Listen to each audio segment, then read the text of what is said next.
Okay, bro. I'm actually really happy you asked that question, because that is something I forgot to mention in my testimony. And you know, wait, I'm gonna just...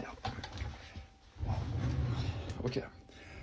Okay, listen, you know, as I said in my testimony, I used to do a lot of psychedelic drugs. You know, that was my life for many, many years, bro. And when I did psychedelics, like the spirits, the thing I saw was not God, okay? I used to see like a lot of different entities and all that stuff. So, you know, for all I knew, it could be something completely different. But the thing is, if you heard the video, when I had that encounter, when I was facing down right here in my living room, and I started to cry, man.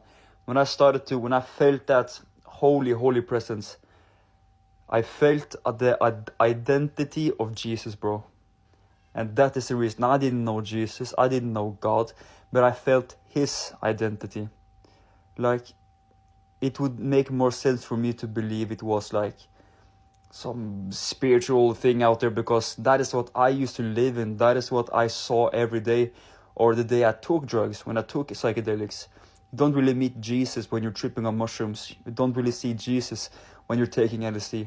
But when I had that encounter with God, when I felt his presence, it was him I felt. It was Jesus.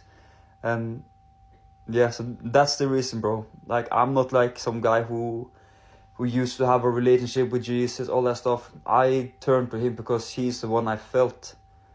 Okay, so I hope this answered you.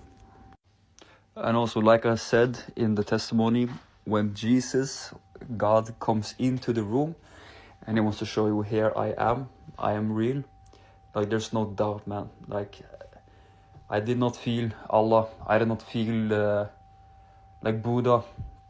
I felt Jesus, bro. I felt God.